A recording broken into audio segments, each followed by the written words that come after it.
Olá, gente. Bom dia. Meu nome é Laís Vitória, sou repórter de Nossos Livros. Nós estamos hoje aqui com Maria Bethânia e Marisa Barbato, que estão aqui representando suas próprias entidades. Esse é um quadro que a gente chama de Por Mais Direitos, é um quadro construído com a Associação Brasileira de Juristas pela Democracia, a Associação de Advogados Públicos, APD, e também o Transforma MT, Transforma o Ministério Público, né? Então, é um quadro que está acontecendo já faz algumas semanas, e hoje a gente vai discutir um pouco sobre a questão do STF, né?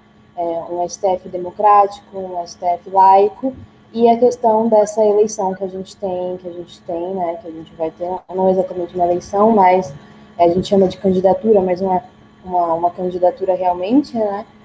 Mas essa escolha feita pelo presidente em relação ao ministro do STF, agora que o outro ministro ele tinha se aposentado, né? Então a gente vai passar agora por alguns blocos, né? E nós vamos começar esse primeiro bloco falando um pouco sobre as entidades, com a Marisa. Marisa, se você quiser já começar. Então, bom dia a todas e a todos, um prazer enorme estar aqui com vocês, Laís, Bethânia, e com todos vocês que estão à nossa escuta. Eu sou Marisa Barbato, sou membro da Executiva Nacional da BJD, sou presidente do Sindicato Docente APU-BH, da UFMG, da Universidade Federal de Minas Gerais, Belo Horizonte, Montes Claros e Ouro Branco. Estamos aqui hoje representando a BJD, né, uma entidade que foi fundada em 2018, mas que já vinha atuando por um grupo de juristas extremamente comprometidos com o Estado Democrático de Direito desde 2016, a época do golpe que destituiu a nossa presidente Dilma, né? Golpe que nós definimos como jurídico parlamentar. E aí, então, se entendeu a necessidade de uma associação que tivesse um viés jurídico, que incorporasse todas as carreiras jurídicas e que, de qualquer forma, pudesse ser uma força contra-hegemônica para ser um contraponto aos abusos perpetrados em dano da população do Brasil. Os abusos, desde a época do golpe, depois com Temer, agora com o governo Bolsonaro, é um golpe à classe trabalhadora, né? Foram realmente muitos golpes, né? Em força de uma política neoliberal que vem sendo implantada no Brasil, e pela qual a lógica de mercado prevalece sobre o ser humano, né? Nós tivemos uma atuação muito forte na época do impeachment da Dilma, mas também posteriormente com a prisão de Lula. Importantes foram as nossas campanhas, né? Primeiro, a campanha sobre a presunção de inocência do presidente Lula, depois a campanha Moro Mente, né, que foi uma campanha grande que se alastrou para todo o território nacional e serviu para que o povo ficasse mais atento àquilo que estava acontecendo, né? Porque, para além dos lindos princípios, liberar o país da corrupção, trabalhar em nome da justiça, nós sabemos, como eu sempre digo, que às vezes, em nome da justiça, que vêm sendo cometidas as maiores atrocidades. E hoje nós estamos envolvidos nesta campanha por um STF laico independente, da qual iremos falar daqui a pouquinho. Em síntese, é um pouco essa a atuação da nossa entidade, e esperamos conseguir uma maior compreensão da sociedade, tentando facilitar para a população a compreensão do sistema de justiça e dos ataques à ordem democrática. Nós defendemos a Constituição de 1988 e estamos na luta.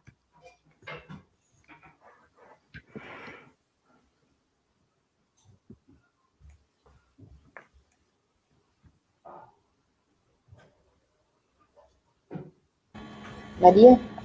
Pois não. Obrigada, Laís. Boa tarde, ou bom dia, né, a todos, todas e todos. Boa tarde, Marisa. É um grande prazer, muita honra estar aqui dividindo esse espaço com vocês. Eu vou primeiro me apresentar. Meu nome é Maria Bethânia, eu sou procuradora de Justiça do Ministério Público do Estado de Pernambuco, mas estou aposentada. E eu estou aqui representando o coletivo Transforma MP. O coletivo, ele reúne representantes de vários ministérios públicos do Estado, do Brasil, desde o Ministério Público Federal, o Ministério Público do Trabalho, o Ministério Público Militar, o Ministério Público do Distrito Federal e dos Territórios e o Ministério Público dos Estados. Esse coletivo Transforma, ele foi criado em 2016, por ocasião do golpe que, como Marisa já bem explicou, do golpe jurídico parlamentar que destituiu a presidenta Dilma, e é formado por representantes, por pessoas, por membros e membros desses ministérios públicos que têm essa visão crítica e esse apego e esse cuidado com o Estado democrático de direito, com a defesa dos direitos individuais, com a defesa dos direitos sociais, porque são direitos fundamentais para o nosso Estado democrático, que é um Estado democrático que estava em processo de construção e de consolidação, e que foi absolutamente minado por esses desmandos que vêm acontecendo desde 2016 no Brasil. Então, o Transforma é um coletivo muitíssimo atuante, formado por pessoas que têm essa visão crítica e que têm ponderação nas suas colocações mas estão muito firmes também nessa luta pelo resgate da democracia no país e pelo resgate de todos os direitos que vêm sendo paulatinamente eliminados da ordem jurídica e levando a população brasileira a um estado de miséria nunca antes visto nesse país. Do ponto de vista dos direitos do trabalho, quer dizer, muita coisa já foi retirada, mas afora isso, o que a gente percebe é um clima de ódio que tem se instalado no país, em desrespeito total à dignidade da pessoa humana, né, completamente contrário a uma convivência pacífica e estabilizada da sociedade. Então, a gente vem assistindo a um desmonte progressivo, não só um desmonte, sabe, porque poderia haver o desmonte e as peças que fazem parte desse quebra-cabeça que é um Estado democrático, elas pudessem estar intactas, mas é mais do que um desmonte, é uma destruição absoluta de uma forma de vida pacífica e respeitosa em relação ao outro. Então, o Transforma, ele não está de forma nenhuma alheio a isso, e todos os que compõem esse coletivo têm essa preocupação, é uma preocupação com o futuro do país, é uma preocupação com o presente, e tudo isso está dotado de uma boa compreensão do passado, porque se a gente não compreende o passado, a gente não pode, no presente, construir aquele futuro que a gente quer. Então, é isso que o Transforma representa. E aproveito aqui a oportunidade, se me permitem, para dizer que o Transforma, ele, assim como a ABJD, também está participando da preparação do Fórum Social Mundial Justiça e Democracia, e esse é um evento que se pretende realizar no próximo ano presencialmente no Brasil. Bom, tem muitas variáveis aí no meio do caminho, mas essa é a expectativa, e o Transforma faz parte desse Fórum Social, de preparação desse Fórum Social Mundial Justiça e Democracia, e um dos eixos que está previsto como objeto de discussão nesse fórum é justamente a arquitetura dos sistemas de justiça. E isso tem tudo a ver com essa campanha que foi deflagrada pelas entidades que compõem esse movimento agora de rejeição ao nome do André Mendonça à vaga do Supremo Tribunal Federal, e que a gente vai detalhar mais adiante nos próximos blocos. Então é isso, muito obrigada.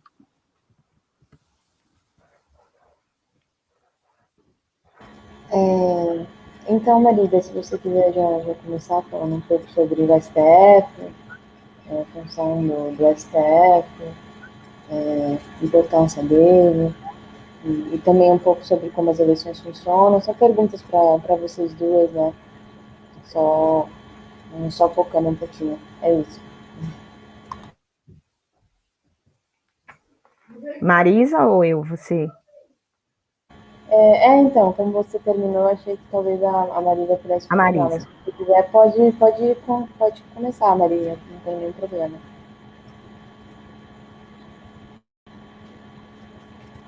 Bom, Então, eu não entendi quem que fala. não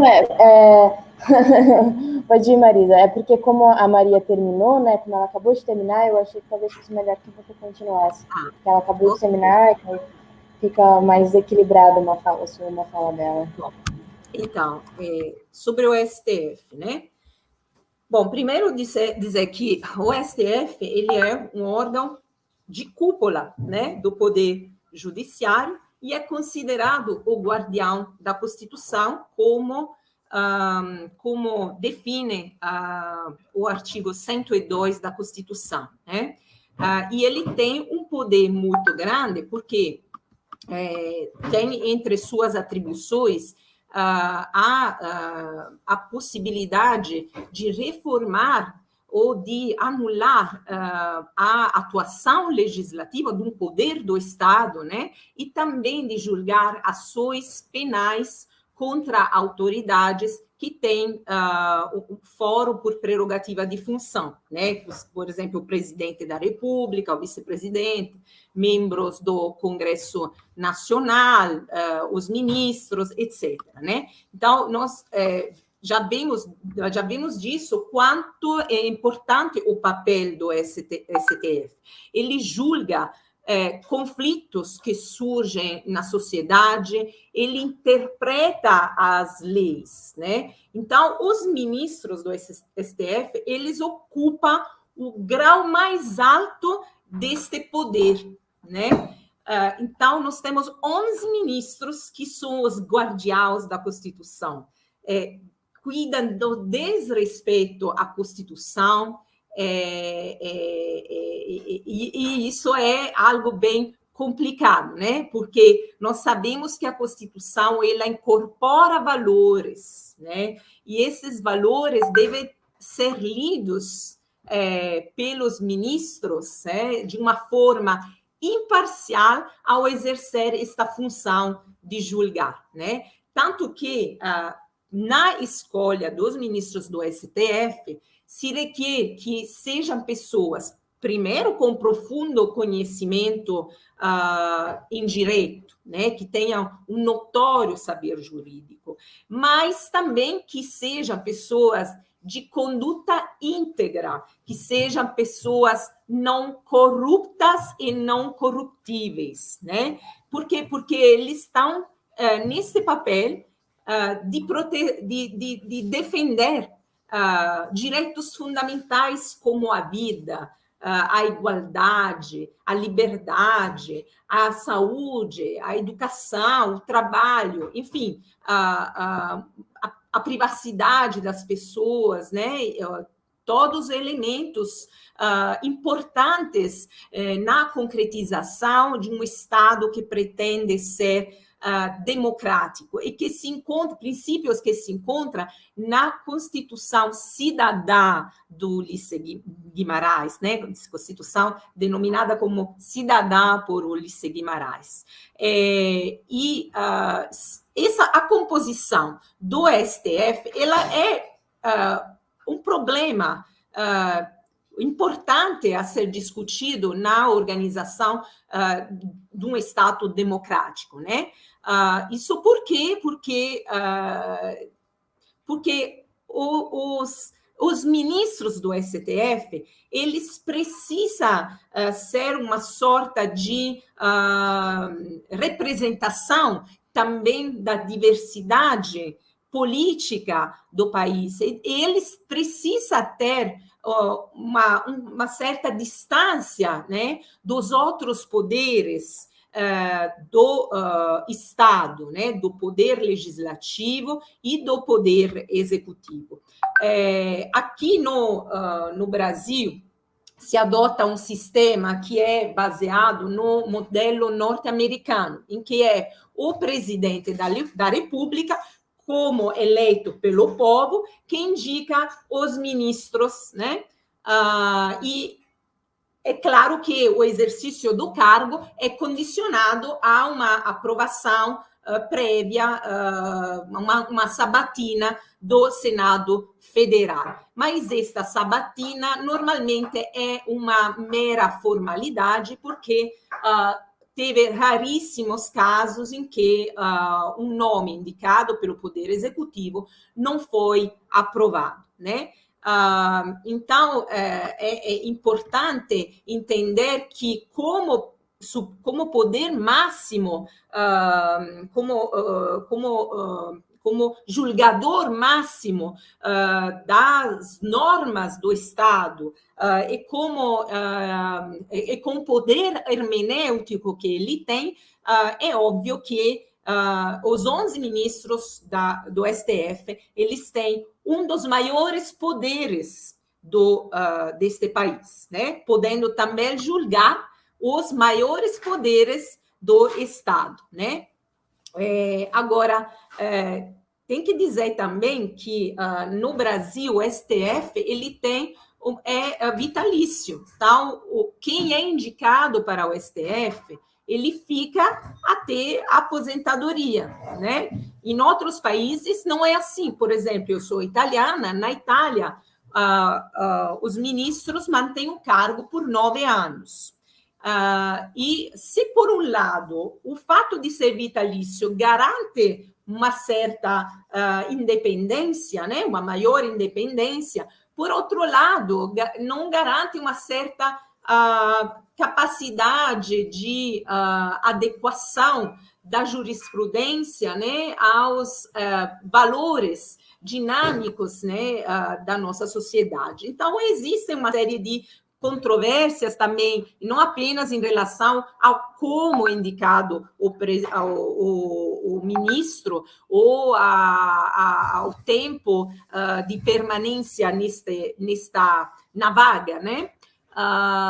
Na Itália, por exemplo, a indicação são 15 ministros e a indicação vem pelos 3 poderes. Então, tem um terço indicados pelo presidente, um terço indicado pelo parlamento e um terço indicado pelo poder judiciário. Isso como forma de garantir que todos os espaços de poder do Estado sejam, de qualquer forma, representados, né?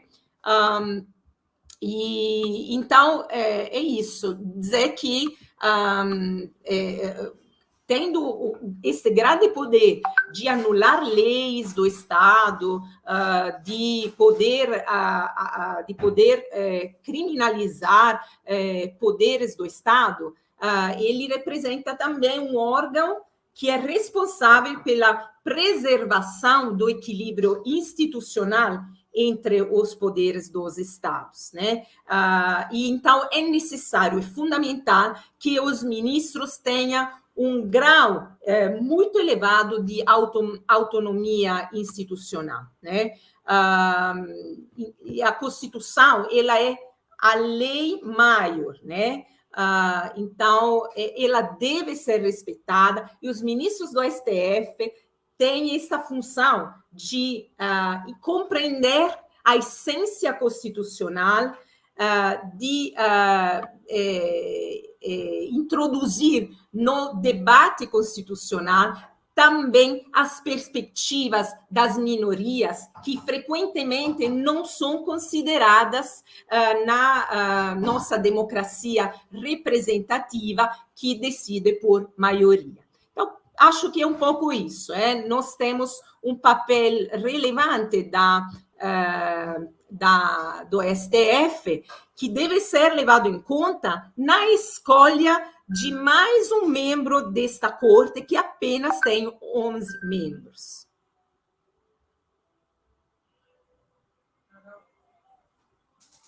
Então, obrigada, Marisa. Maria. Já pode ir direto, viu, gente? Eu não vou ficar aqui falando, vocês podem ir direto. Não precisa tá bom. ficar esperando, Ok. viu? Então, quando eu terminar essa minha breve exposição, Marisa pode voltar a fazer algumas colocações sobre os blocos que a gente definiu. Bom, olha, as considerações os esclarecimentos que Marisa prestou sobre o STF são muito importantes porque dão uma noção, sobretudo aqueles que não são da área jurídica, como o STF, o que o STF julga, e daí a necessidade da gente estar atento para debater sobre o caminho que é percorrido por aqueles que pretendem chegar a ocupar uma vaga no Supremo Tribunal Federal.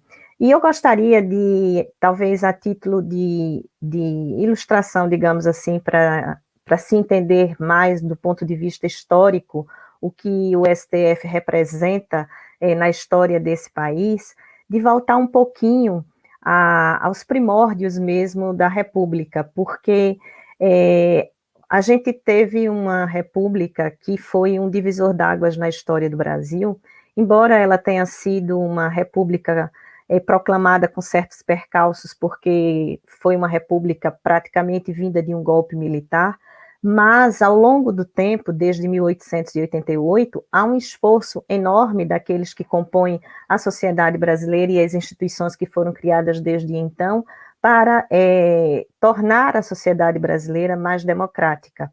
E, portanto, a gente não tem, só tem que aperfeiçoar a nossa república, né? Mas o Brasil saiu de um Estado monárquico absolutista, das mãos de um déspota, para uma república, e uma república aliada ao espírito democrático. Então, se antes, na época da monarquia, a gente tinha muita influência do direito europeu, e inclusive o que existia na época da monarquia era um tribunal muito semelhante àqueles que existiam na Europa, com a proclamação da República, a influência dos ventos, do sopro democrático que existia nos Estados Unidos, se tornou muito forte no Brasil. Daí a criação de um STF nos idos de 1890. E vejam só, o que isso significou para a nossa história? É isso que eu acho que a gente tem que compreender, que às vezes as pessoas não atentam muito para essas questões históricas, mas é preciso a gente, como eu disse, ler o passado para entender o presente e pensar no que a gente pode melhorar no futuro. Então, quando o STF foi criado, evidentemente que ele não funcionava tal como ele funciona hoje. Ele ainda era uma corte muito, muito influenciada por aqueles valores monárquicos que tinham sido deixados para trás com a proclamação da República.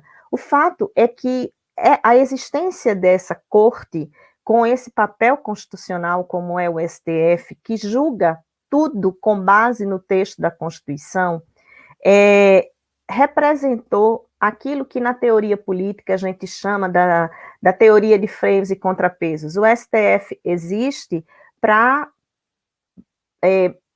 ponderar o exercício das outras funções de poder do Estado, do executivo e do legislativo.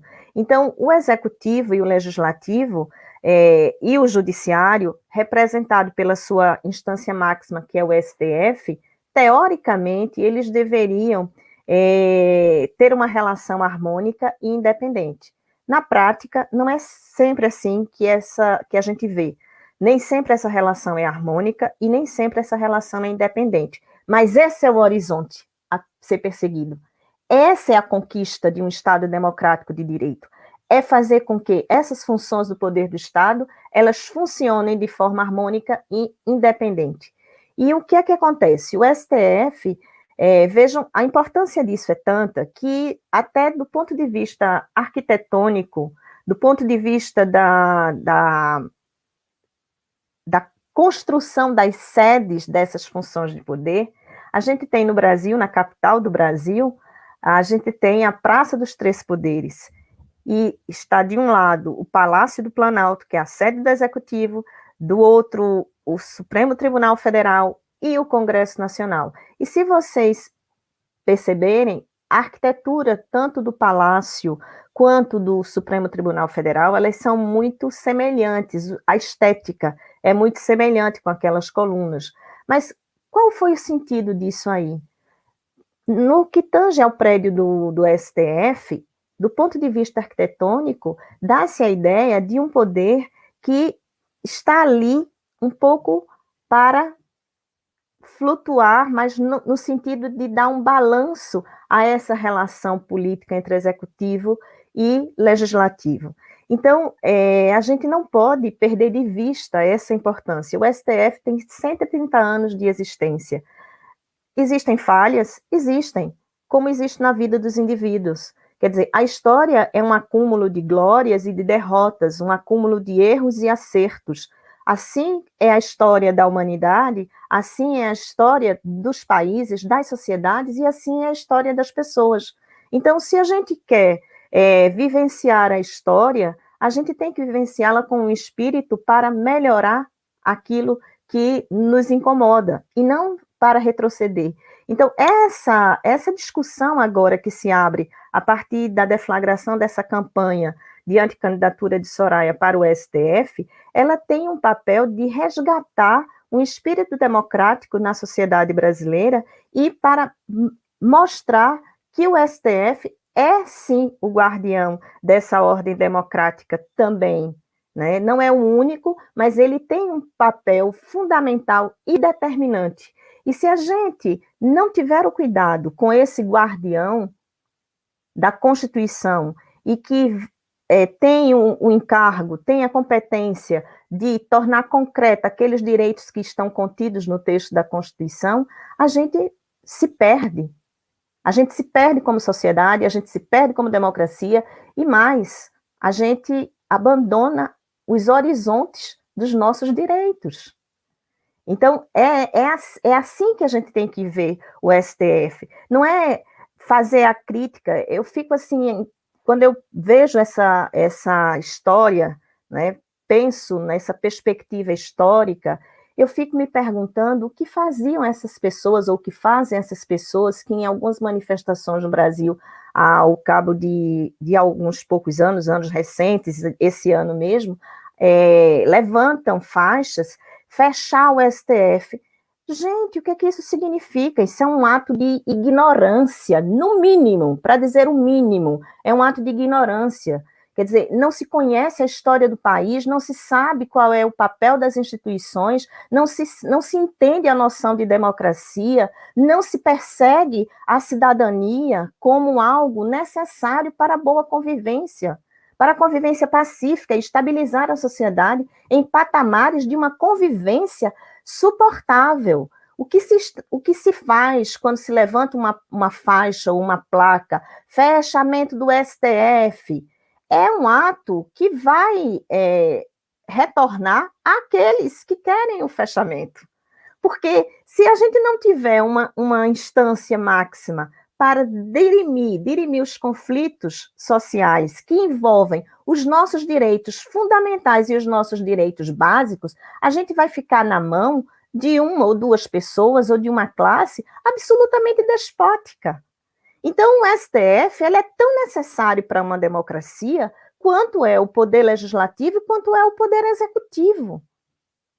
E é isso que as pessoas precisam atentar. Eu falo mais especificamente para aquelas que ainda não se deram conta, porque eu sei que provavelmente muitos dos que estão aqui assistindo a essa live sabem disso, se dão conta, mas assim, eu acho que é necessário, sobretudo, falar para aquelas pessoas que só estampam ignorância, que repetem um bordão e não sabem nem de onde ele veio e também não pensam a respeito dele.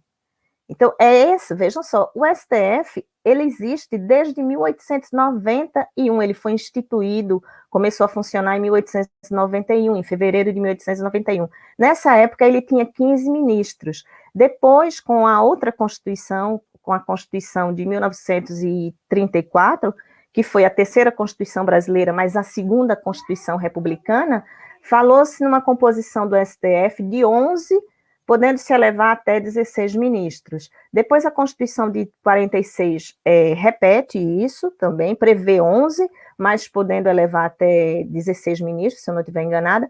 Vem a Constituição de 67, que já é uma Constituição nascida na ditadura militar, e estabelece um número de 11, a Constituição de 88 estabelece o número de 11 ministros, e todas elas prevêem como critérios para a escolha do ministro do STF, o notável saber jurídico, que Marisa já falou, a reputação ilibada, e tem um mínimo, a idade mínima de 35 anos e a idade máxima atualmente de 75 anos, que no passado também essa idade máxima já tinha aparecido para a aposentadoria dos ministros do STF.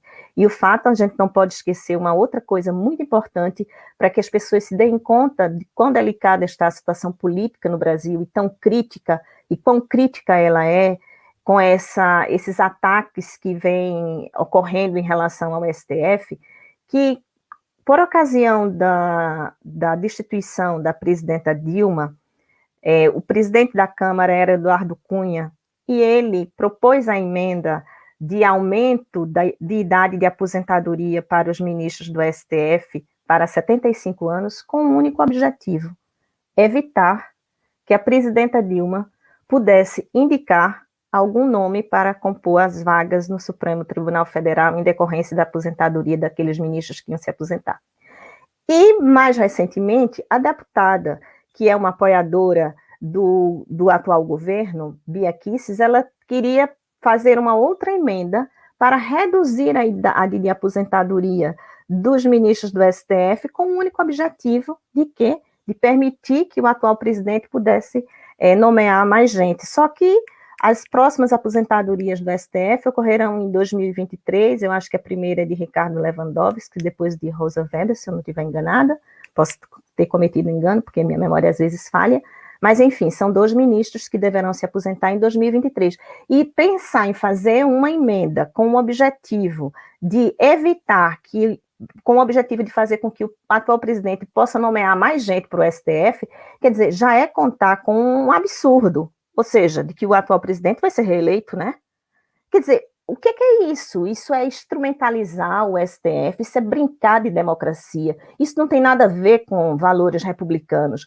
Essa gente não entende o que é uma república. A república é a coisa do povo. A república não é uma extensão de determinadas famílias, mesmo que a história brasileira seja marcada pela influência de certas famílias indesejáveis. Mas a república não é isso.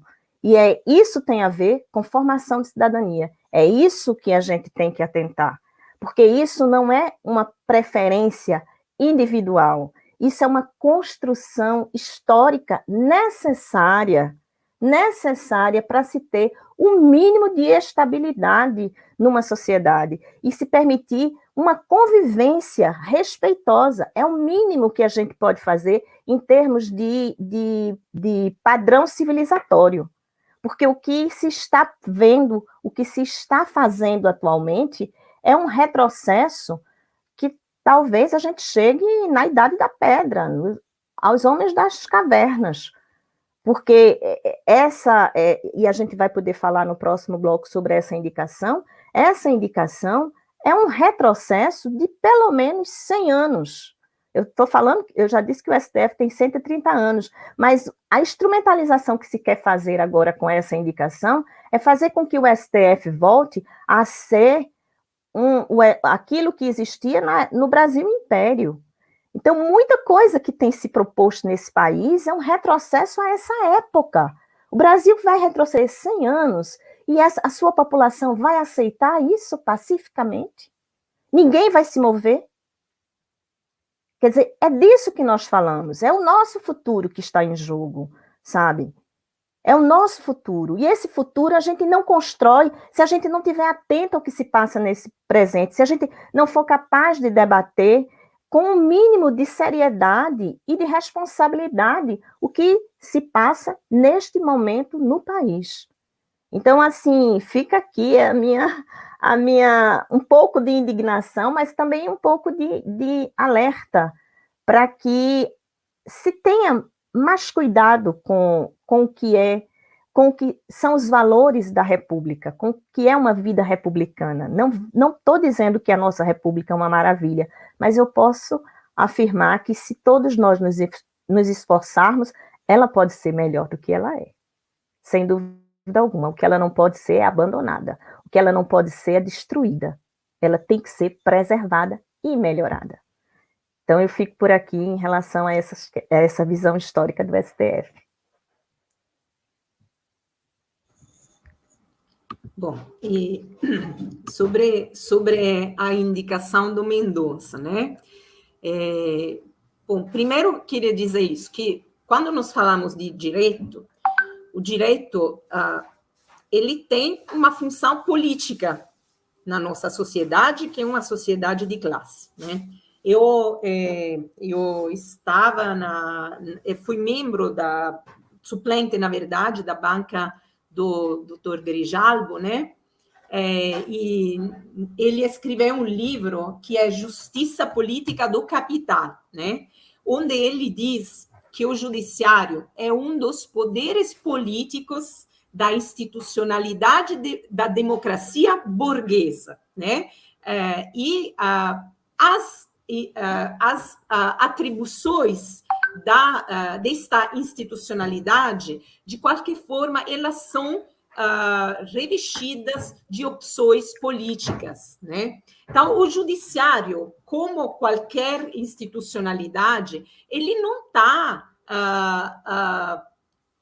isente, né, de todas as pressões que vêm da sociedade, né?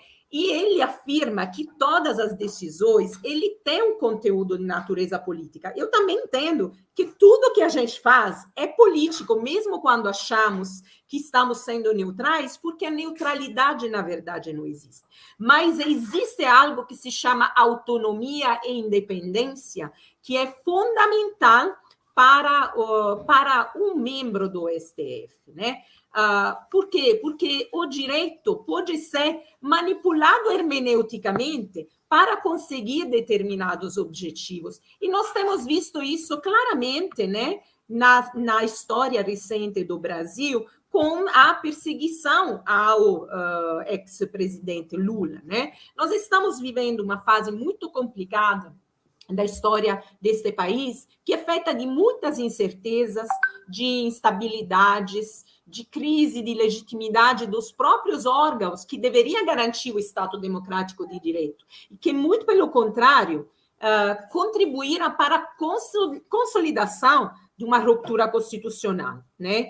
Então, o que é importante entender que a política, ela é o lugar dos sentimentos, né? Das paixões, da parcialidade também, né? Enquanto o direito, ele deveria ser o espaço da racionalidade, né? Da sistematicidade, mas no Brasil, o ativismo judicial, ele deu espaço a interesses até pessoais, portanto, ele acabou se descontrolando, né? Ou seja, o judiciário, ele controla a democracia, porém, não exerceu a democracia. Então, isso é algo que a gente tem que ter presente quando a gente pensa no STF que nós queremos, né? E a independência do judiciário, ele se funda não apenas sobre as normas, né, que definem essa independência, mas precisa também de uma vontade, de sentimentos, de equilíbrio, né? Não apenas das instituições, mas também das pessoas que estão envolvidas nesse processo. Agora, a indicação do Mendonça me parece que não reflete esse nosso anseio, né, de autonomia, de independência, de resgate de uma STF que seja guardião de uma Constituição que incorpora valores democráticos e de relevância social, né? Primeiramente, ele foi indicado por ser, como disse o presidente Bolsonaro, terrivelmente evangélico. E isso, infelizmente, não se encaixa num Estado que se pretende constitucionalmente laico, né? Ademais, o Mendonça, ele foi ministro da Justiça do Bolsonaro. Enquanto ministro da Justiça, ele produziu, ano passado, dossiês, né, dossiês através dos quais se perseguiram mais de 500 professores e militantes que eram críticos ao governo. E aí que aconteceu que, naquela época, o plenário da Corte suspendeu todos os atos do ministro da Justiça, né, de compartilhamento das informações sobre essas pessoas que eram que foram tituladas como antifascistas, né? Porém, nada aconteceu com o ministro, porque não se votou para a abertura de uma investigação para apurar a conduta do próprio ministro da Justiça. Ademais, ele se utilizou da Lei de Segurança Nacional, né, para pedir inquérito à Polícia Federal contra pessoas que foram críticas ao governo, como, por exemplo, políticos, jornalistas, advogados, manifestantes. Até ele utilizou crime contra a honra para punir autores de outdoors, né, outdoors críticos ao governo atual, né? Então, o que é grave na postura do Mendonça é que ele teve uma atuação extremamente parcial, perigosa, né, até do ponto de vista moral, né? E ainda quando ele esteve na AGU, ele aprovou, né, a abertura dos espaços religiosos em plena pandemia, né? Então, enfim, o problema é uma pessoa como essa, que já mostrou ter algumas tendências autoritárias, antidemocráticas, como que ele vai atuar num órgão que, pelo contrário, deveria garantir, né, a Constituição, a justiça social. E parece, se não me engano, ter lido em algum lugar que inicialmente ele tinha se manifestado contrário à Lei de Segurança Nacional.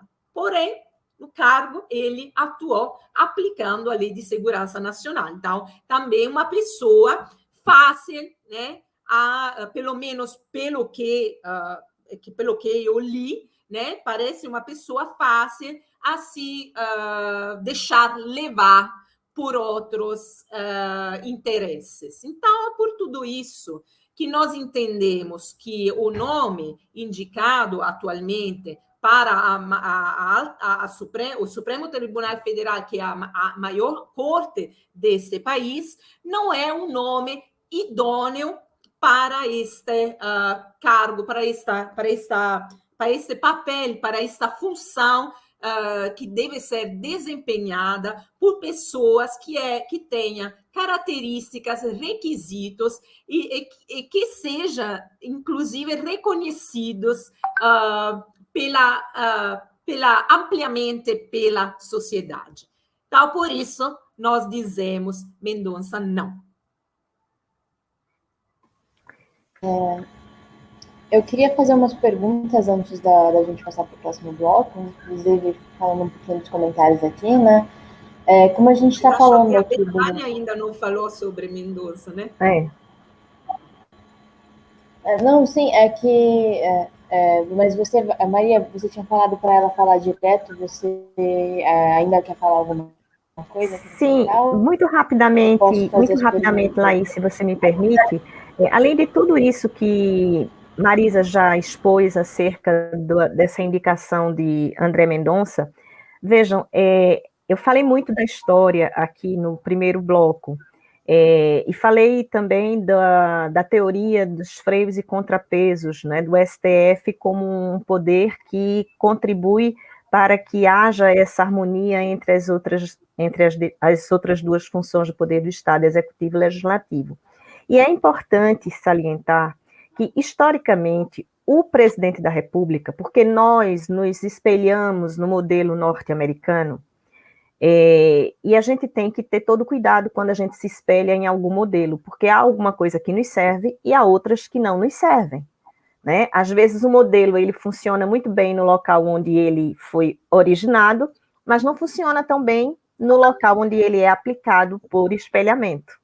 E é o caso do que a gente está tratando aqui, do tema que é do STF, porque, historicamente, realmente é o presidente da República que indica o nome para ministro do Supremo. Entretanto, esse nome, essa pessoa indicada pelo presidente, tem que ser submetida a uma sabatina pelo Senado Federal. Se aprovado, aí sim o presidente nomeia. E é exatamente isso que aparece no texto da Constituição Federal de 1988, é que o presidente nomeia o aprovado depois da sabatina do Senado.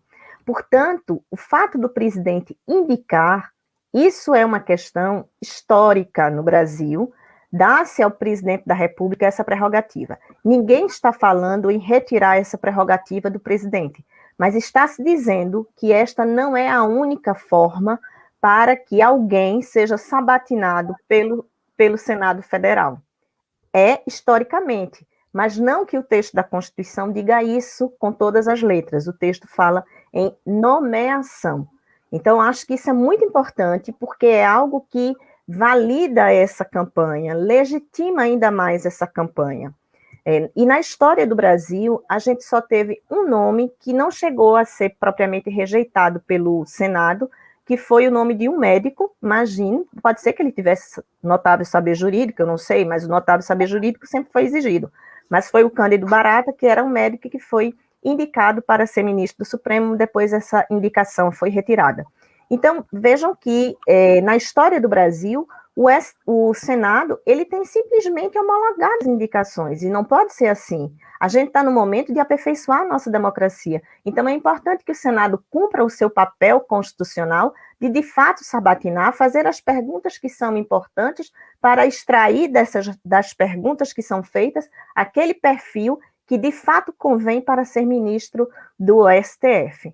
E isso é uma forma também de render homenagens à teoria do freios e contrapesos, porque, afinal de contas, no Brasil, o presidente da República, ele exerce um poder hipertrofiado desde sempre. Então, ele já tem poderes demais. E indicar um ministro do STF que seja sabatinado só por formalidade pelo Senado Federal e em seguida nomeado por ele, vocês até podem questionar, poxa, mas o STF tem 11 ministros, vai ser nomeado só um terrivelmente evangélico. Qual o problema disso? Tem todo problema. Primeiro, porque ser terrivelmente evangélico não é um critério constitucional para ser indicado ministro do STF. Segundo, tem todos os problemas relativos à conduta do indicado, que não age de acordo com os valores republicanos e com o espírito democrático. E, em terceiro lugar, é que, em sendo ele um ministro do STF, ele pode eventualmente se tornar relator de uma ação que seja fundamental para os direitos individuais e direitos sociais. E o papel do relator no STF é um papel importante. Então, mesmo ele sendo ele pode ser um fator determinante para certos encaminhamentos. Então, esse precedente, se for admitido, esse precedente será extremamente perigoso para a democracia. Era só isso que eu queria complementar. Pois não, Laís, aí fica à vontade, aí você tinha, parece, perguntas, né? Sim. Primeiro, na verdade, minha pergunta é para você mesma, Maria Bethânia. Em relação a essa questão que você falou sobre os ministros do STF, né, serem encomendados por presidentes, né, e vocês também tinham falado que ele deveria ser independente, né, que o STF ele deveria ser independente. Então, tendo em conta que o presidente, né, ele é o poder executivo, e o poder executivo está recomendando, na verdade, algo que é relativo ao Poder Judiciário, isso realmente traz uma independência? O que eu quero dizer é, os ministros do STF, eles são independentes, tendo em conta que eles são recomendados por presidentes? Se eles são recomendados por presidentes, como é que eles são realmente independentes se eles são recomendados pelo Poder Executivo? Isso não é, de certa forma, uma mistura entre os poderes, né, se eles deveriam ser independentes? Veja, Laís, de certa maneira, a Marisa falou, quando tratou da vitaliciedade, a rigor, um ministro que é vitalício, ele tem tudo para ser independente, mas não é só a vitaliciedade, que a gente tem que debater, tem que pensar, talvez não seja o melhor modelo, a vitaliciedade, talvez seja interessante o mandato. Existem inúmeras emendas, projetos, propostas de emenda à Constituição para modificar essas questões relativas ao STF. Mas eu quero dizer o seguinte, se o ministro ele tem conduta ilibada, ele é independente. Basta dizer isso. Ele só não será independente se ele não tiver conduta ilibada. Porque se ele tiver conduta ilibada e notável saber jurídico, ele vai saber o que fazer corretamente. Ele vai estar preparado para o cargo, porque ele vai saber se juridicamente o que está ali posto à apreciação dele constitui um absurdo.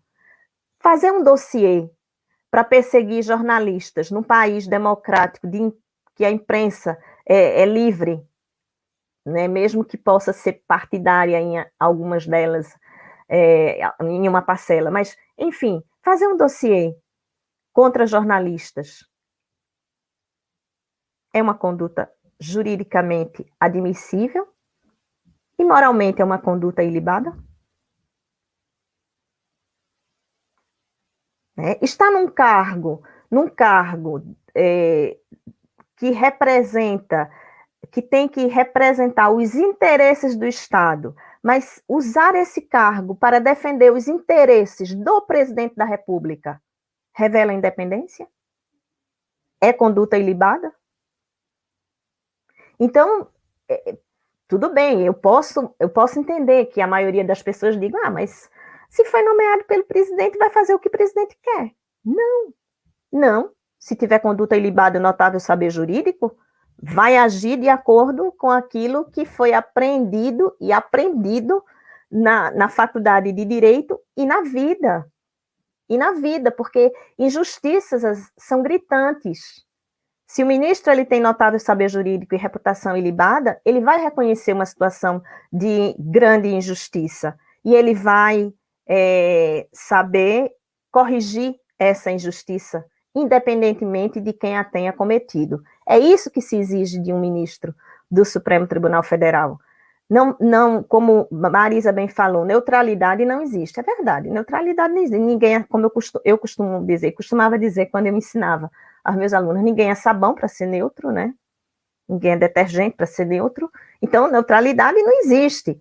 Mas você tem sensibilidade, se você tem sensibilidade social, se você tem um espírito democrático, se você tem abertura para perceber a diversidade que forma a sociedade brasileira, se você tem conhecimento jurídico, você tem as ferramentas para construir uma justiça, sabe? Dando argumentos que são argumentos razoáveis, que levam, que transparecem uma sensatez. E não o que a gente tem visto aí, que é um descalabro atrás do outro, uma aberração atrás da outra. Então,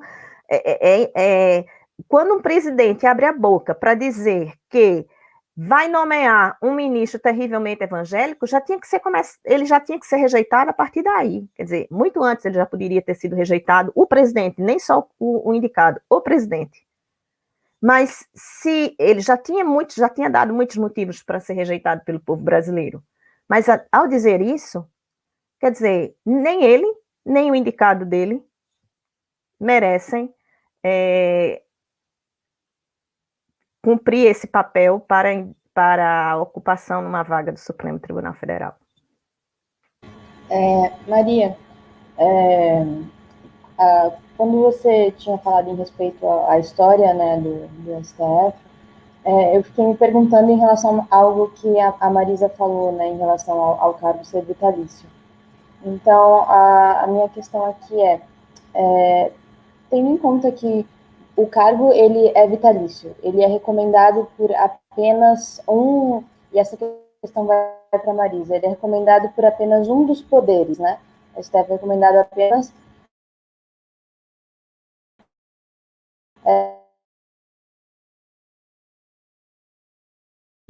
Tá cortando, viu, Laís?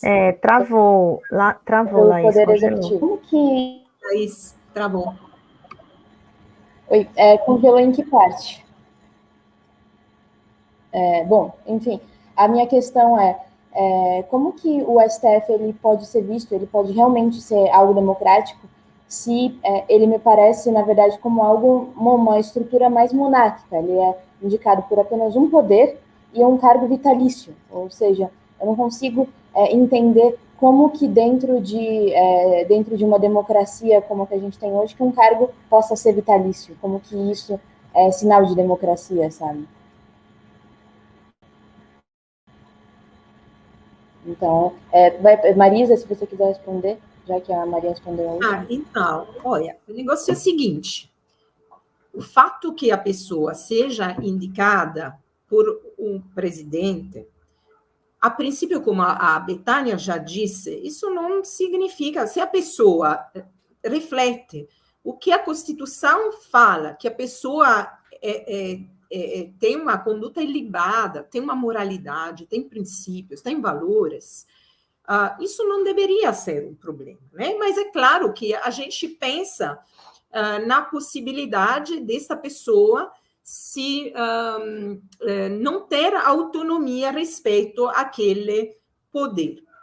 Porém, o fato que o cargo seja vitalício faz com que a pessoa indicada possa, de qualquer forma, se distanciar do poder que o nomeou. Por quê? Porque está lá para sempre e o poder que o nomeou não pode retirá-lo daquele lugar. Porque no momento em que não cumprir a sei lá, caso o poder que o nomeou tinha uma expectativa de atuação mais próxima ao próprio poder, caso esta atuação não se concretize, não haverá possibilidade de perseguição, né? Porque a pessoa não vai sair daquele cargo, continua mantendo aquelas prerrogativas e tem, em tese, a sua independência, né? Porém, nós sabemos que a realidade é muito mais complexa, né? É muito mais variada e a realidade é feita de pessoas. Nesse caso do Mendonça, nós entendemos que desde já não estamos enxergando esses princípios que deveria fundamentar a conduta de um juiz capaz de manter uma própria independência, porque ele compactua com princípios e, entre aspas, valores, porque também teríamos que fazer uma discussão sobre o que são valores, né? Mas, de qualquer forma, que não são incorporados na nossa Constituição, né? Na Constituição Democrática de 1988.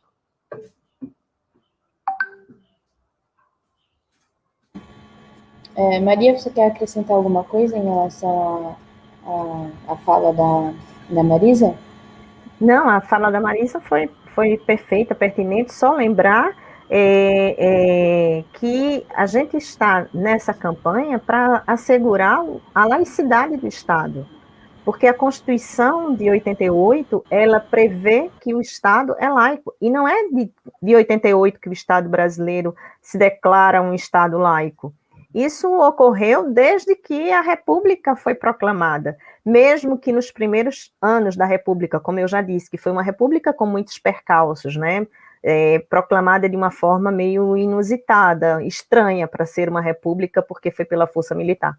Mas, enfim, desde que a República foi proclamada, que o Estado brasileiro se declara laico. Então, olha, foi em 1889, gente, que isso foi feito. A gente está em 2021 e a gente vai discutir agora a laicidade do Estado para tentar retroceder a essa época anterior à República. Isso é uma coisa, assim, é tão aberrante, é tão abominável, sabe? Porque é preciso também que as pessoas saibam que laicidade não significa dizer Estado ateu, não significa dizer que é um Estado contra as religiões, não é nada disso. Laicidade significa a convivência e a tolerância religiosa, porque a nossa sociedade é formada por uma diversidade de religiões. E cada um tem a crença que quer. A religião é um conforto individual que as pessoas procuram para as suas vidas, sabe? E é uma coisa que se exerce na esfera íntima da vida. E quando se quer exercer de forma pública a crença, se vai ao templo respectivo.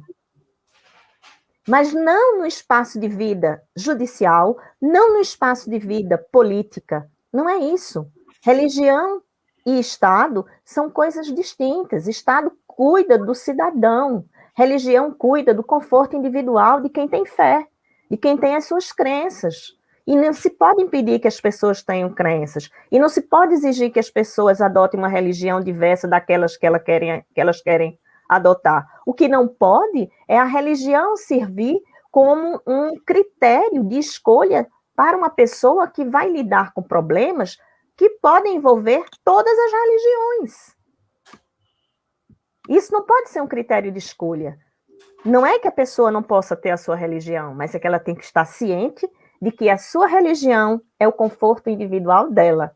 Não é o critério de vida pública e de vida coletiva para todos, né, que contemple a diversidade. Então é isso, é um reforço ao princípio da laicidade, e esse precedente é extremamente perigoso, porque a gente corre o risco de se tornar um Estado teocrático. Se as pessoas não se espantam com o que às vezes acontece na Arábia Saudita ou nos países do Oriente Médio, pois então ponham as barbas de molho, porque um terrivelmente evangélico, declaradamente, porque esse foi o critério anunciado pelo presidente, e esse é o critério que o indicado exalta, como sendo a sua qualidade, se isso se consolida, se o Senado aprova esse nome, a gente está caminhando para um Estado teocrático.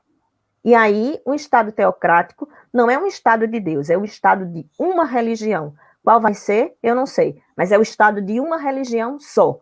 E quem tiver crença diferente da crença que o Estado prega, está arriscado a perder os dedos, a se submeter à lei do talião, a perder as mãos, a sofrer suplícios em praça pública, sabe? Acabou o carnaval, acabou o futebol, acabou o biquíni, acabou o funk, acabou capoeira, acabou o samba, sabe?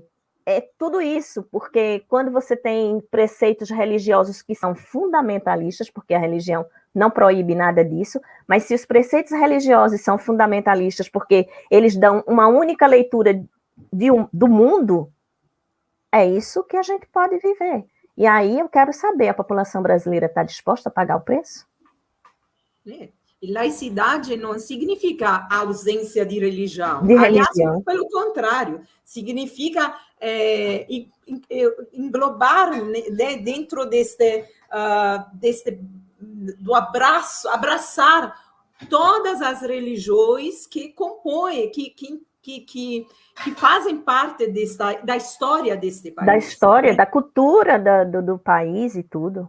Eu estava pensando uma coisa, Betânia, que como a sabatina, né, o Senado aprova a maioria absoluta, talvez se fosse inserida uma norma que prevê a aprovação por maioria qualificada, talvez essa sabatina não seria meramente formal, porque daria espaço às oposições também, né, e às minorias de se manifestar. Acho que esse poderia ser uma coisa de se pensar. E se mantendo o sistema que tem, da nomeação pelo presidente e da sabatina do Senado, incluir uma maioria qualificada que possa permitir realmente um aval da sociedade, né, como um todo. Isso poderia ser interessante.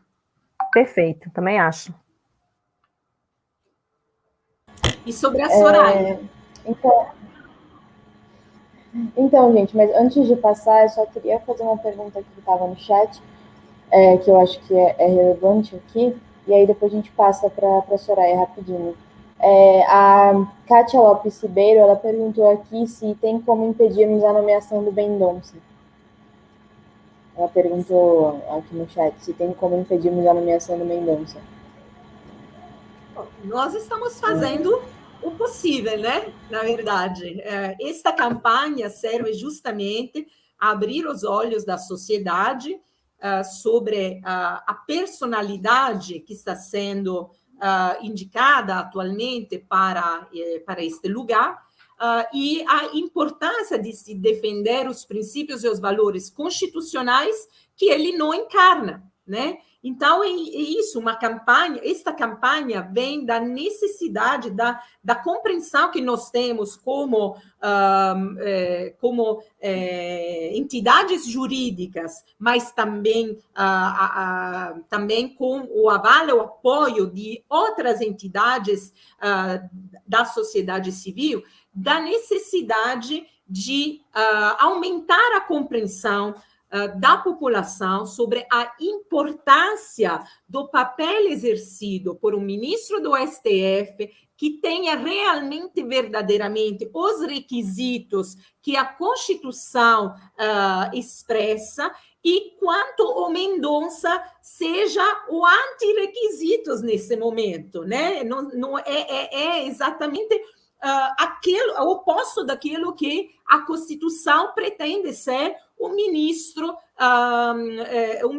da Corte Suprema desse país. Então, o que nós estamos fazendo? Pressionar a sociedade como um todo, pressionar o Senado, a possibilidade existe. Agora, isso depende do Senado, né? Se valer ou não de uma prerrogativa da qual, por muito tempo, abriu mão.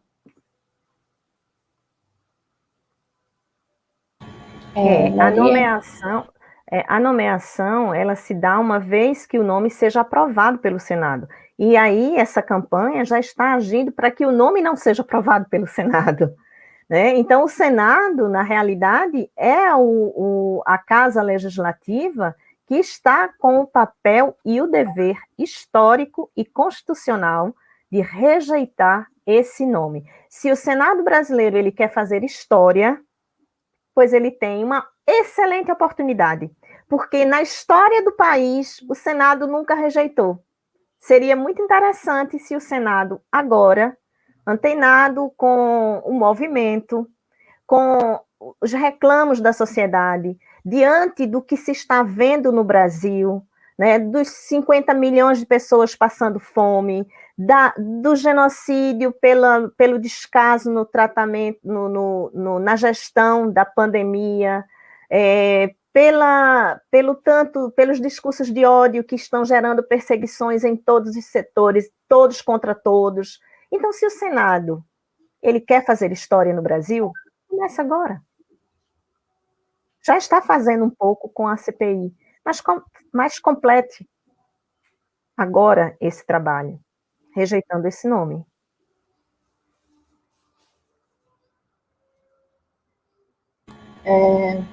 Então, acho que a gente pode passar, né, para o próximo bloco falando sobre a Soraya. Maria Bethânia, se você quiser começar, já que você não começou o último bloco. Ok. Bom, eu vou, em primeiro lugar, eu tenho que ler, vocês me desculpem, um pouco do currículo de Soraya. E eu tenho que ler porque o currículo é grande. Então, o Notável Saber Jurídico, ele toma algumas páginas. Eu tentei resumir colocando numa página. Então, pois bem, Soraya, ela é graduada em Direito, é dedicada ao estudo das ciências criminais sob a perspectiva crítica feminista. Ela é mestra em Ciência Política pela Universidade Federal do Rio Grande do Sul. Ela é doutora em Direito, Estado e Constituição pela UNB. É pós-doutora em Teorias Jurídicas Contemporâneas pela Universidade Federal do Rio Grande do Sul. É advogada em Direitos Humanos. Expert em Processo Penal, nomeada pela Corte Interamericana de Direitos. É coordenadora nacional do Comitê Latino-Americano e do Caribe para a Defesa dos Direitos das Mulheres. E, como se isso não bastasse, Soraya representa milhões de brasileiros que compõem a base da pirâmide social, racial e econômica desse país. Então, Soraya, ela tem, pela sua trajetória de vida, ela reconhece aquilo que se chama as interseccionalidades. Dito de outro modo, Soraya conhece as camadas de opressão que formam a sociedade brasileira.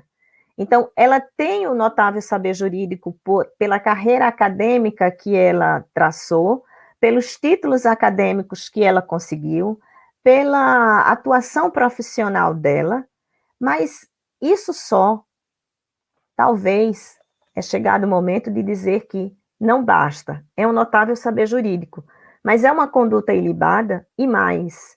É uma conduta ilibada forjada, construída, eu quero dizer, não é falseada, é construída no chão da sociedade, sabe?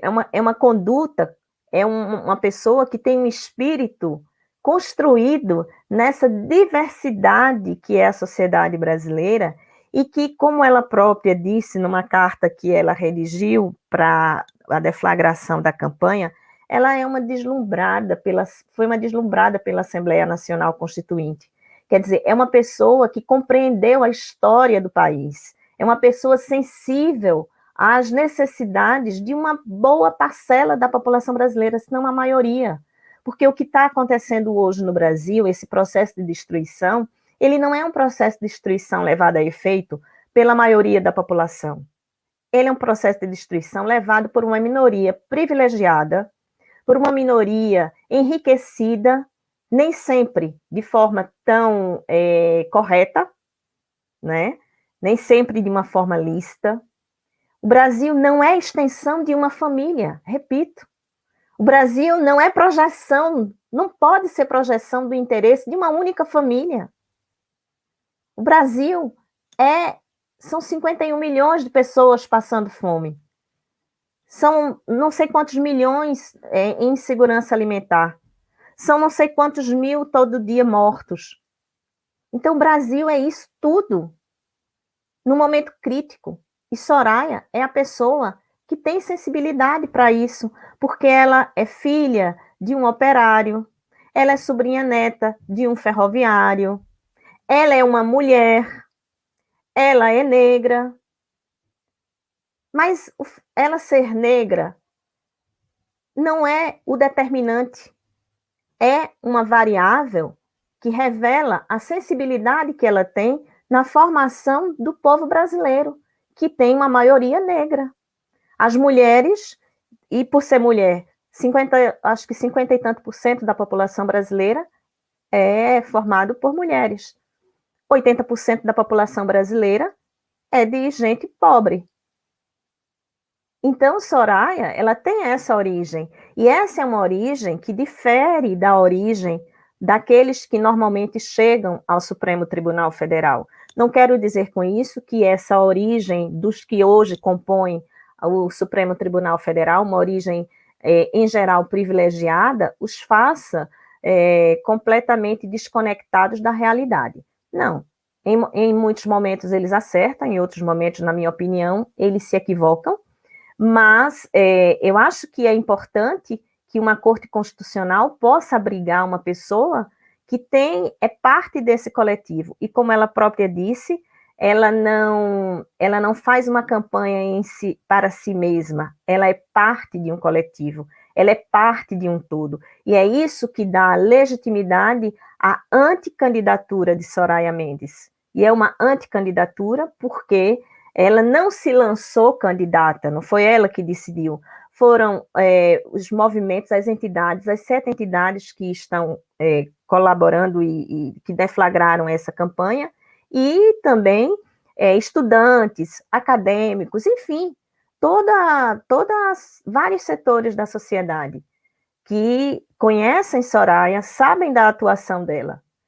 É isso que dá a densidade democrática à anticandidatura, além dela cumprir, como eu já disse, esses requisitos constitucionais do notável saber jurídico, da conduta ilibada, e está naquela faixa mínima etária e máxima que a Constituição prevê para se tornar ministro do STF.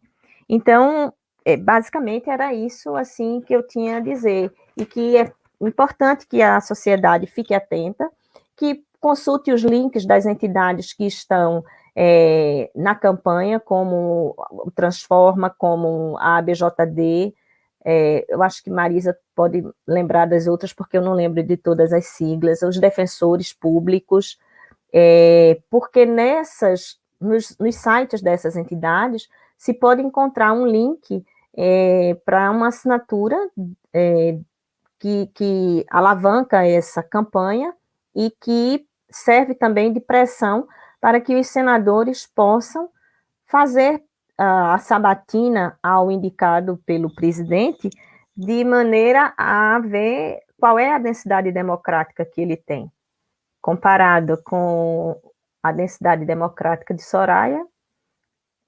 Não é nem uma, como ela própria disse, ela não é uma anticandidatura, ela não é um lado B. Não é. Porque a gente não compara o incomparável. É isso.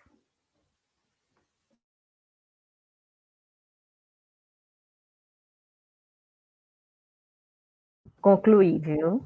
Sim.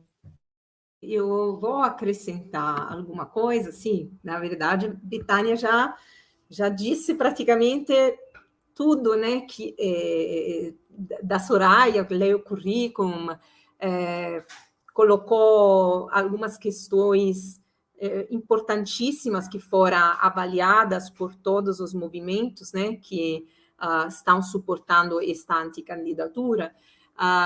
Mas eu queria dizer primeiro que quando nós na Constituição nós lemos, né, que a Constituição ela deve assegurar, afinal, direitos sociais essenciais ao exercício da cidadania, né?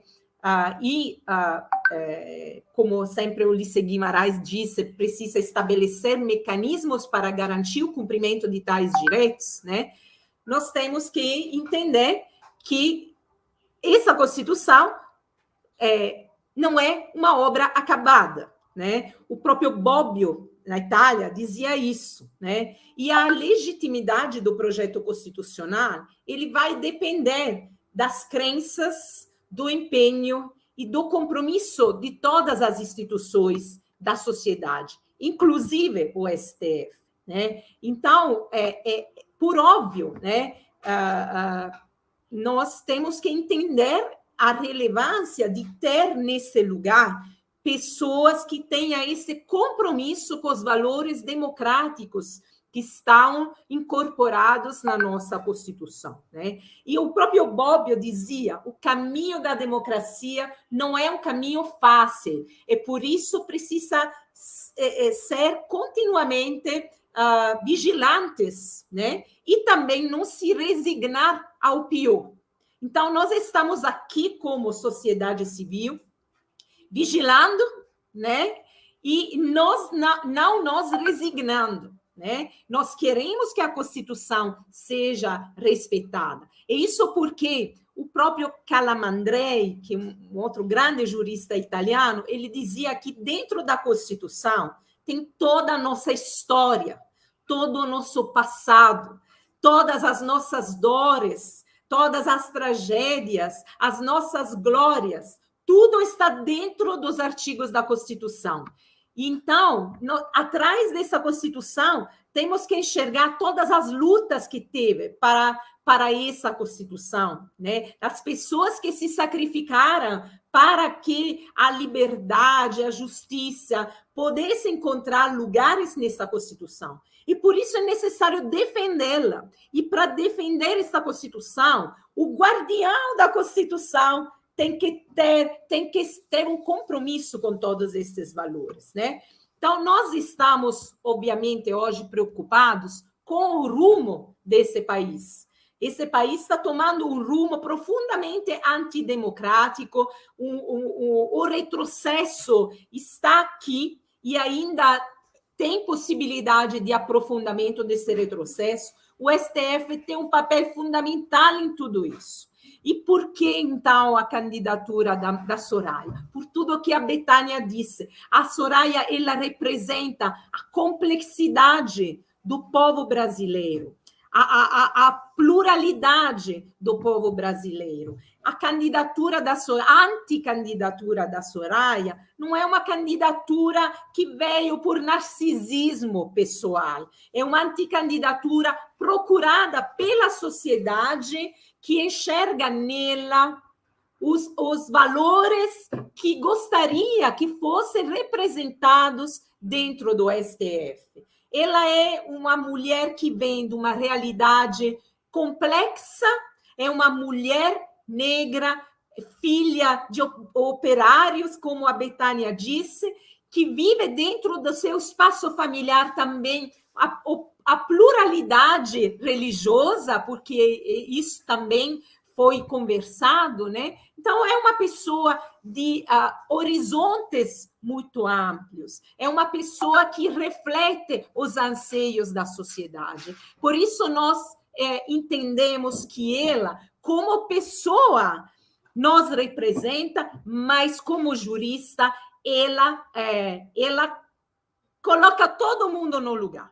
Ela é uma grande jurista, ela tem se demonstrado também nas entrevistas que está dando, né? Tem se demonstrado à altura dessa investidura, né? Então, ela teria todas as cartas. É uma grande jurista, os textos dela são lidos e citados nacionalmente e internacionalmente, já teve papel importante e tarefas, né, por grandes entidades, se não me engano, pela Corte Interamericana, né? Então, é uma pessoa que tem todas as características e todas as condições para ser a nossa futura ministra, né, do STF. Então, viva a anticandidatura da Soraya e que tenha mais espaços como esses para que a sociedade possa se manifestar e possa fazer valer a sua voz de vez. Muito obrigada, Marisa. Maria, nós chegamos então ao fim. Se vocês duas quiserem as suas considerações finais, né? Eu só gostaria de ler alguns comentários aqui também.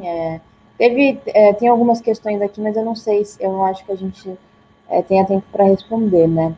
Mas, por exemplo, a Kátia Lopes, ela fez uma outra questão aqui. Eu respeito muito o STF, mas será que eles realmente estão fazendo tudo o que poderiam para defender a democracia?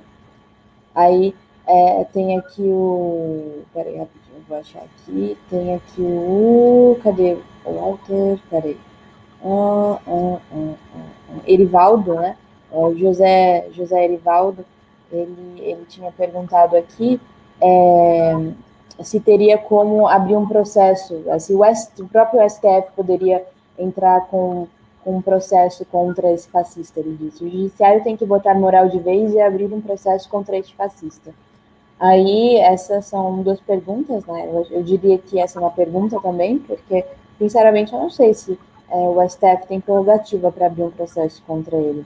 Então, estou perguntando.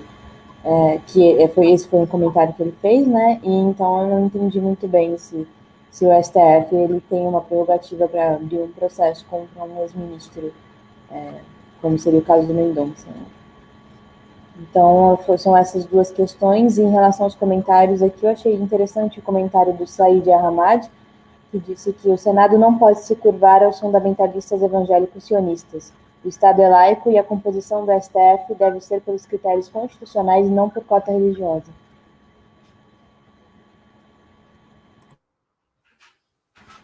Maria, se você quiser começar respondendo, já que foi a Marisa a última.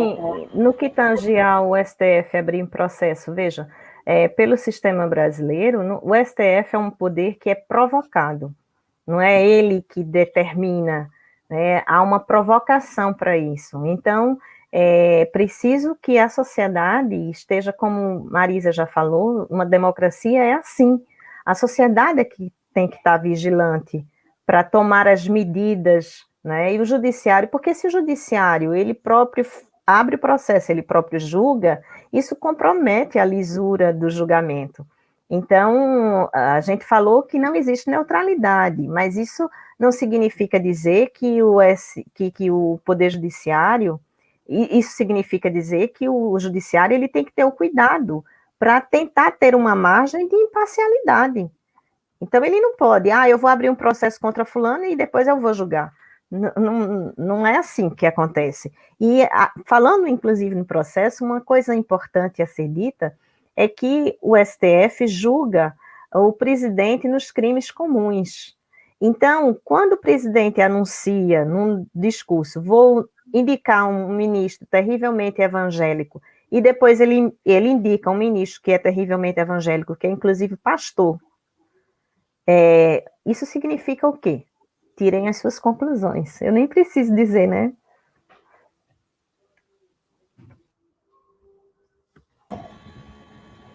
E Marisa?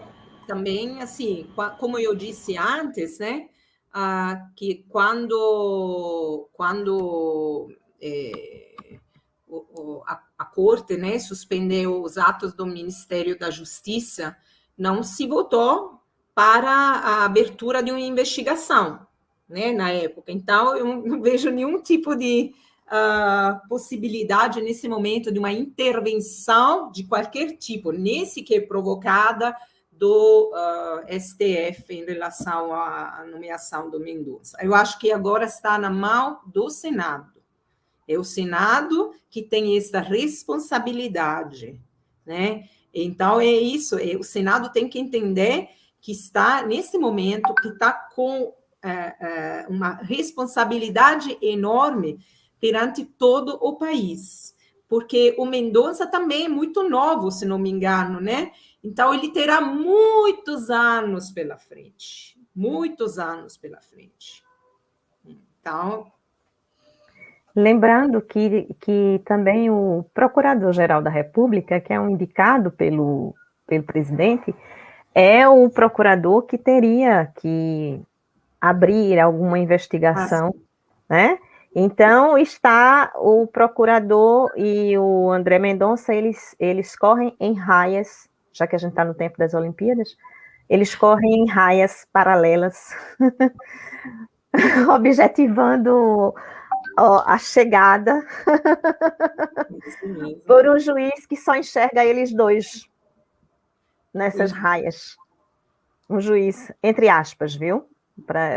É uma brincadeira que eu estou fazendo. O juiz aí é o presidente. Só enxerga essas duas raias. Muito bom, Maria. E eu queria finalizar lembrando que nós temos que a nossa campanha já se compôs de vários momentos, né? Nós estamos, a própria Soraya está fazendo lives, nós estamos fazendo informação, criamos um abaixo-assinado que pode ser encontrado nas páginas de todas as nossas entidades. Eu também aqui não tenho o elenco das entidades, tem 9 entidades que compuseram, deram pontapé a esta campanha, mas tem muitas outras que estão se agregando, e segunda-feira publicaremos o nome das entidades apoiadoras desta campanha.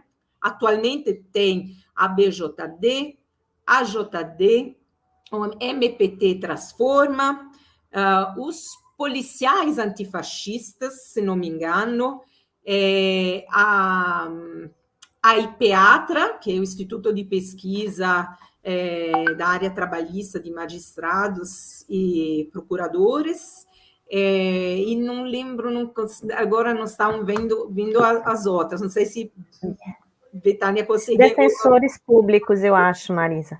Defensores públicos, tem mais ainda, porque são 9, mas acho que depois podemos colocar no chat de onde está sendo feita a transmissão, seja o abaixo-assinado, seja o nome das entidades, né, que estão apoiando a campanha.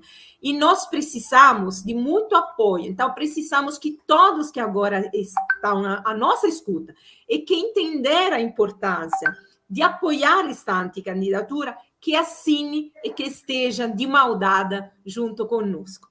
A campanha vai continuar, nós até estamos pensando numa sabatina popular, né, para que a nossa Soraya possa ser sabatinada e a gente demonstrar o que é que o povo quer, o que é que o povo espera de uma anticandidata, e vamos em frente, cientes que nós estamos do lado certo da história.